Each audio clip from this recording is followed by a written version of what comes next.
Hi, magandang araw po ulit sa inyong lahat for our second reading of the day. Ano naman po kaya ang makikita natin para sa ating second reading of the day today, no? Tingnan po natin.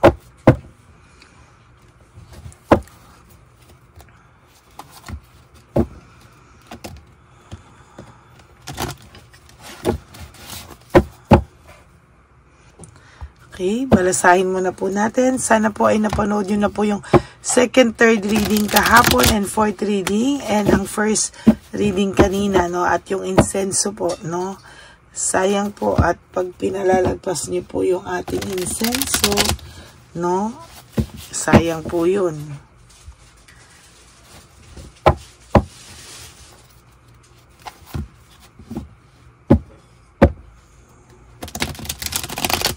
Panoorin niyo po yung second, third, and fourth reading kahapon bago po kayo tumalon sa reading na ito.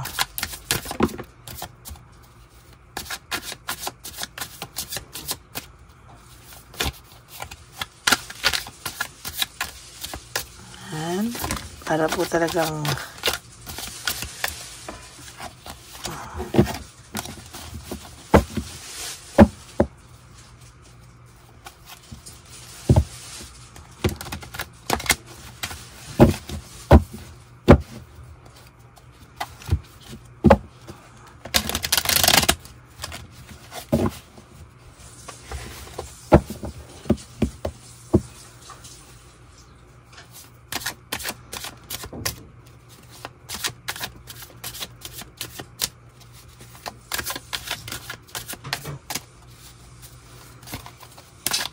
okay, ayan na po. So, atin na po itong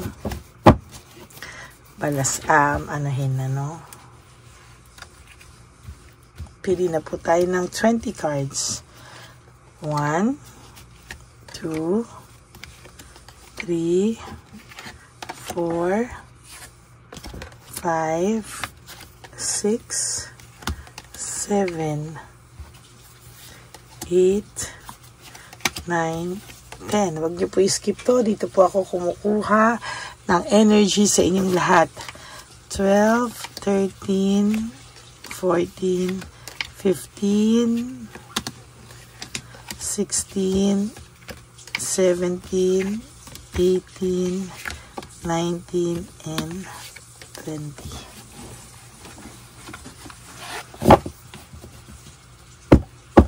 Itabi muna po natin yung hindi natin napili.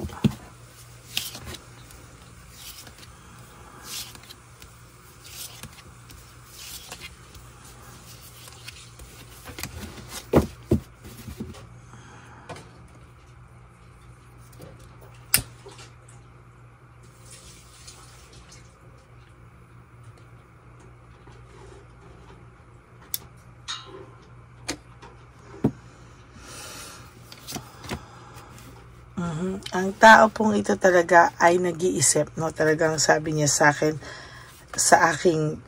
sabi niya po sa akin ngayon, kinakausap niya ako na I need to figure myself out. Talagang iniisip-isip niya po na ano ang nangyari sa kanya, no? Para raw po siyang nawala sa sarili niya. Sabi niya nga, why do I feel so lost? Para raw siyang naligaw. Para raw siyang hindi niya daw po alam kung ano ang nangyari sa kanya. Kaya nga sinasabi niya po sa iyo talaga na para po siyang nahihiwagaan sa mga nangyari. Kaya daw nilet go kanya para hanapin daw po yung sarili niya. Kasi parang nakaramdam po siya ng hindi na siya masaya. Parang nakaramdam daw po siya bigla ng pagkagalit sa iyo, pagkairita sa iyo. Hindi niya po maintindihan. Hindi rin daw po siya pinapaniwalaan ng mga tao pag sinasabi niya na parang ginayuma ba siya o talagang ano ba raw ang nangyari sa kanya. Kasi para raw siyang nabuwang sa pagmamahal na hindi niya inakala, hindi rin naman po niya ginusto, no? Para raw po siyang hindi makawala-wala dun sa sitwasyon na para raw po hindi niya alam bakit nagawa niya po yan sa'yo, no? Sabi niya po dito, why do I feel this way? Bakit daw po siya nakakaramdam ng matinding pagkawala sa'yo? hindi niya po maintindihan kung saan po nanggaling ang lahat ng ito. And talaga pong yung emotions niya po is really overwhelming, no? Pakiramdam niya po, hindi niya po naintindihan ang lahat ng nangyari sa kanya.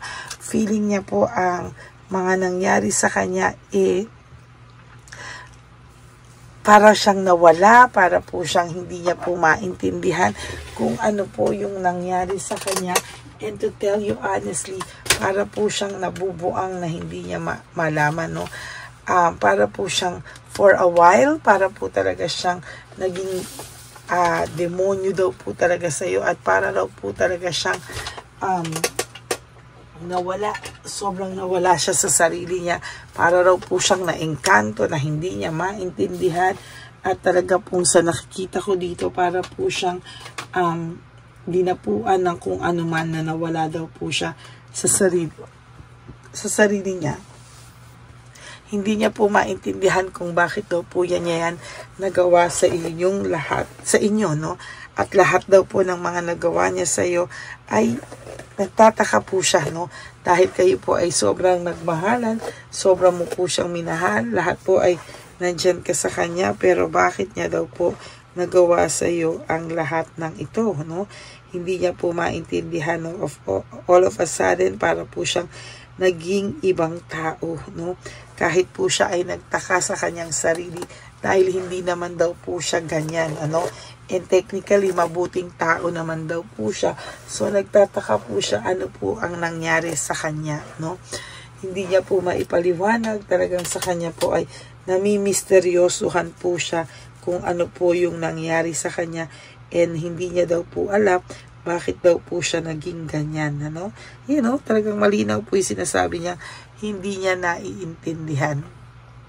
For some of you, talagang hindi po naiintindihan ng person nyo, at hindi po to arte, no? Kaya naiinis po siya pagka sinasabihan siya ng mga taong nagpapalusot, na talagang gusto niya po talagang magpagamot, no? Gusto niya pong magpagamot, gusto niya pong humihingi po siya ng tulong sa iba, pero para po siyang pinagtatawanan na hindi niya maintindihan. Kaya po talagang sabi niya, people don't believe in me. Hindi daw po naniniwala sa kanya yung mga tao pag sinasabi niya. Ganun po yung naging pakiramdam niya. Lahat po niyan ay parang naging painful memory sa kanya, no? Para daw po siyang na-trauma, at hindi niya rin po alam paano siya lalapit sa iyo. Natatakot po siya sa rejection, no? Natatakot po siya sa rejection kasi hindi niya din po alam kung paano niya po i-explain sa iyo lahat ng nangyari sa kanya, no? Talagang siya po ay naguguluhan at nahuhumal. Kumbaga siya po ay hindi niya din talaga maintindihan, naguguluhan siya, at talagang sa nangyayari po sa kanya, hindi niya po talaga magets kung bakit daw siya para raw po siyang nawala sa sarili niya, para raw po siyang kinain ng anumang emosyon, ano? At talagang hindi niya po maintindihan, no? Gusto niya man pong intindihin ang mga bagay-bagay, pero parang nalalabuan po talaga siya, no? Sa nangyayari po sa kanya, totally ay naging mahirap po para sa kanya ang isipin, no? Ano ang nangyari sa kanya. Sabi niya nga po ay, how could you ever forgive the mess I've made? Hindi niya po alam kung paano mo po siya mapapatawad, ano? Hindi niya po alam na kung paano mo raw ba siya papatawarin sa laki daw po ng naging kasalanan niya sa iyo. Hindi niya po alam kung mapapatawad mo pa raw siya. Paano daw, no? Kahit nga po siya, hindi niya po alam kung paano niya nagawa yan sa iyo, paano niya yan nagawa sa sarili niya. So, paano mo daw po siya papatawarin, no? Hindi niya po maisip, sukat akalain na naging ganun siya sa iyo, sinaktan ka niya ng ganyan, at talaga ngayon po talaga siya ay nagtataka po, ano daw po talaga ang nangyari, no? Hindi niya po maintindihan, hindi niya po mapagtanto, ano daw po ba at bakit siya nagkaganyan sa iyo, no? Totally, ang tao pong ito, hindi niya po alam kung saan po siya magsisimula, no? Talagang hirap na hirap po ito, at talagang gusto niya pong makaalis, no, sa ano man ang sitwasyon niya, no. Talagang pinag-iisipan niya po na siya po talaga ay ginalaw, siya po talaga ay pinagamot, pinagalaw at pinaglaruan, ano. Talagang yun po yung talagang gusto niyang panindigan. Pero syempre sa ating modern generation, no, tama naman po talaga na hindi siya paniniwalaan ng mga tao. Ang feeling po nila ay lumulusot lang siya. Ang feeling po nila talaga ay para siyang nagdadahilan lang. Pero sabi niya nga, people don't believe in me. Talaga pong siya po ay gusto niya ng tulong, no? Gusto niya po na makita na bakit ganyan, sunod-sunuran siya sa babae, no? O sa lalaki, no? Basta sunod-sunuran po siya sa third party. Hindi niya po maintindihan ano po yung ginawa sa kanya. Bakit hindi naman daw po siya ganyan at susunod-sunod lang po sa tao, no? In the first place, maayos daw po ang samahan nyo. Bakit naman daw po niya yan gagawin sa'yo, no? Yan po yung kanyang gustong palabasin, no? Pero hindi po siya pinapaniwalaan ng tao. Ang pakiramdam po sa kanya ay talagang sinadya niya lang nasaktan ka at talagang siya ay isang malaking babaero o lalakero o yan. Hindi niya po talaga alam, no? Kung paano niya po yan hindi niya po alam kung paano niya po ipapaliwanag sa mga tao po yung kanyang sitwasyon, ano? And totally, ito pong taong to talaga ay hirap na hirap ngayon ipaliwanag, no, sa mga tao sa paligid niya na ganyan po yung nararamdaman niya, no, na para pong may gumalaw sa kanya, para po siyang hindi niya po ma-explain, ano? Talagang dito po siya nahihirapan, no? Talagang, pero sa totoo lang po, hindi niya po talaga ma-express, no, yung sarili niya dito, no? Talagang nahihirapan po siya. Alam niya po na the way kanyang trinato ng mga huli sa inyong relasyon ay talagang kakaiba, no? At talagang hindi mo rin daw po talaga magugustuhan kahit ikaw daw po ay masasaktan sa mga pinagagagawa niya, no? And to be honest, alam niya po na siya po ay hindi titigil sa mga pag-iisip, no, bakit niya po nagawa sa iyo ang ganitong bagay, no? Talagang hirap na hirap po siya at totally siya po ay hindi niya po alam kung bakit niya po nagawa sa iyo ang ganyang klaseng bagay, no? Sabi niya nga po ay sana daw mapatawad mo pa siya at talagang pinapanindigan niya po, no? Pinapanindigan niya po ito na talagang ito pong nangyari po sa kanya ay hindi niya daw po sinasadya, no? Talagang ito pong nangyari sa kanya daw ay totally disaster daw po ito sa kanya at hindi niya daw po maipaliwanag kung ano daw po ang nangyari sa kanya. Tama ka daw po sa lahat, ano? Nasaktan ka daw po niya at hindi niya daw po deserve ang kindness mo, no? Pero siya po ay na-stuck sa inyong dalawa pa rin at hindi niya po ito kayang baliwalain, ano? Hindi po siya makagawa ng desisyon dahil hindi niya po maisip kung ano po talaga ang nangyari sa kanya. Isa lang po ang malinaw sa kanya na life without you is hopeless, dark, and depressing. I miss your light. Yan po ang kanyang nararamdaman sa ngayon, no? At talagang hindi niya po maintindihan ng mga bagay-bagay, no? Talagang kahit po siya ay nagtatanong sa kanyang sarili kung mapapatawad mo pa raw ba siya, at talagang pinapanindigan niya po na siya po ay ginalaw lamang at hindi daw po niya ito kusang loob na gawin sa'yo, no?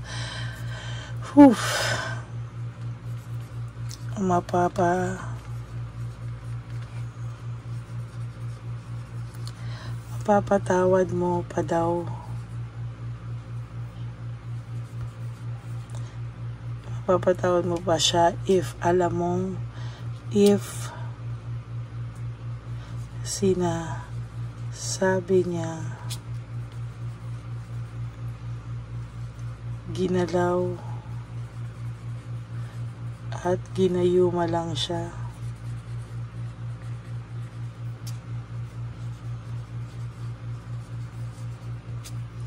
Kahit siya di niya maintindihan.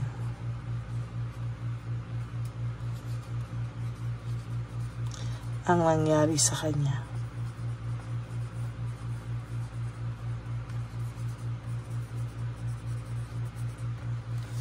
Mapapatawad mo pa siya if sinasabi niyang ginalaw at ginayuma lang siya, kahit daw po siya hindi niya po alam kung ano ang nangyari sa kanya.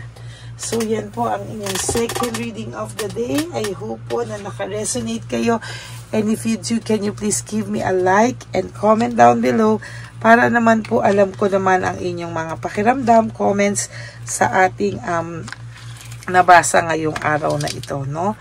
And for those of you who would like to have a private reading with me, you can message me po at Lady Lee Elena. That's L-A-D-Y-L-Y Elena. Nasa dulo po yan ng ating video. Diyan nyo lang po ako makokontak. That is my only official and legit FB account. Okay? Nilabas ko din po dyan ang fake account ng Lady Elena na kung saan po siya po ay nag-i-scam, nag-hack ng inyong mga details. Kaya po, mag-ingat po kayo sa mga scammers. At pag nalaman niya po, na alam niya po at nakausap niyo po ako at hindi po kayo naniniwala na siya po ang Lady Elena na inyong pinapanood, ay ibablock na po niya kayo at magme-message naman po siya sa inyo using other Dr. Quack na alias, no? Kaya mag-ingat po kayong lahat. Alam niyo po ang mapafeel nyo po yan. Malakas po ang mga instinct ng aking mga subscribers, no? May gift po kayo of instinct and intuition. So, malalaman nyo po kung ako yan o hindi. Okay?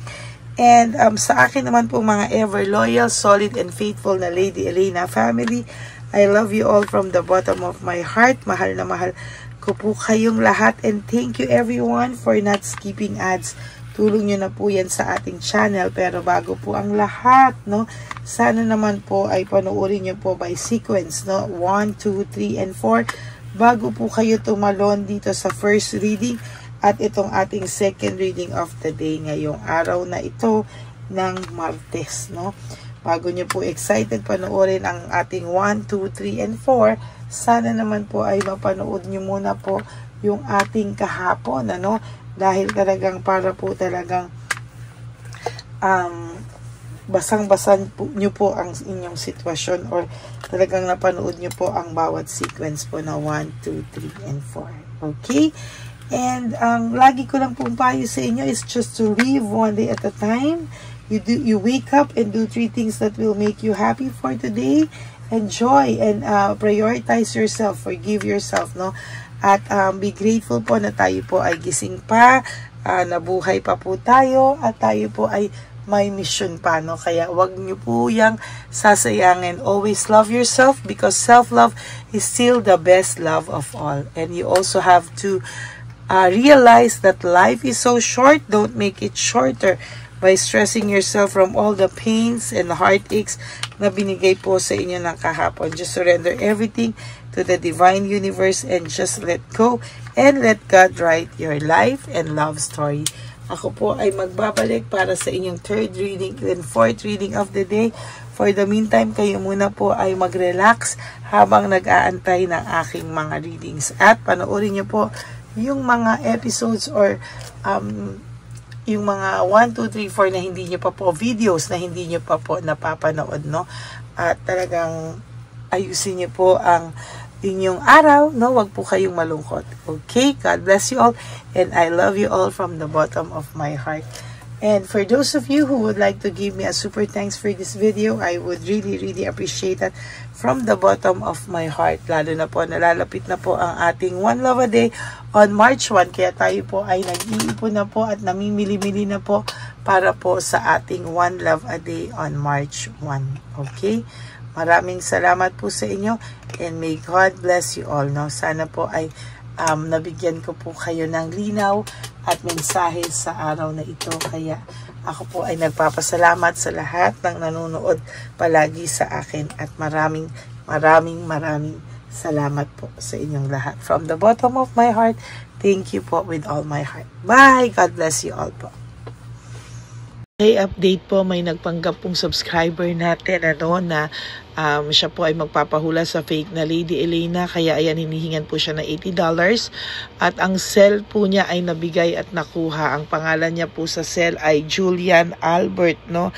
Siya po ay may cell account din, kaya mag-iingat po kayo. Ayan po, no, kung sino man po yung scammer na Julian Albert na yan, no, iinsensuhan po natin yan para siya po ay makonsensya. Kung wala man po siyang konsensya, at least po bumalik sa kanya lahat po ng kanyang ginagawa, at maling-mali po yan, ano.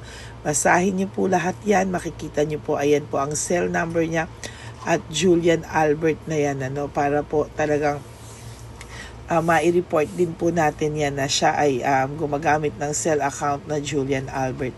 Mag-ingat po kayo, ayan po yung number niya, ayan po yung pangalan niya. Huwag po kayong magpauto. Nakita nyo naman po, no, napakalayo po ng pangalan ko sa pangalan ng pinagsesendan nyo po ng account o ng pera. Kaya mag-ingat po kayo at beware sa scammer na to.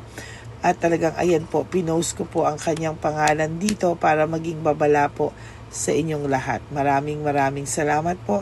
At mag-ingat po kayo, pakireport po ang page na yan, ang messenger niya na Lady Elena. Maraming salamat po and God bless you all. Ayan, sa susunod po makikita niyo yung account niya na i-report niyo. Salamat po na marami. Magandang gabi po ulit sa inyong lahat. Ako po ay muling nagpapaalala sa inyo na mayroon pong lumalabas sa FB at Messenger account na fake account po, no, nang hihingi po ng $25 through PayPal at hindi po yan totoo. Huwag po kayong maniwala dyan. At pag sinabi mo po na gusto ko pong marinig ang boses nyo or makita kayo, ang sasabihin po ay magbibigay kami ng link. Buksan mo yan at pagkatapos ay makikita mo ako. Huwag po kayong maniniwala dahil yan po ay hindi totoo. Yan po ay isang malaking scam na pag binuksan nyo po ay mahahack po lahat sa inyo. Mahahack po ang inyong mga personal details. Lahat ay mahahack. Ako po ay nalulungkot na ito po ay nangyari, ngunit sa talagang may mga tao pong masasama at may mga tao po talagang hindi makatiis na hindi gumawa ng masama sa ibang tao. Pero maging aware po sana kayo, tulungan niyo po ako, i-report po natin yung fake na yan at sa FB para siya po ay mawala na at wala na po siyang mabiktima pa, no? Nandyan po lahat ng details at maraming salamat po sa inyong lahat. Maraming salamat po sa inyong lahat at mag-iingat po kayo.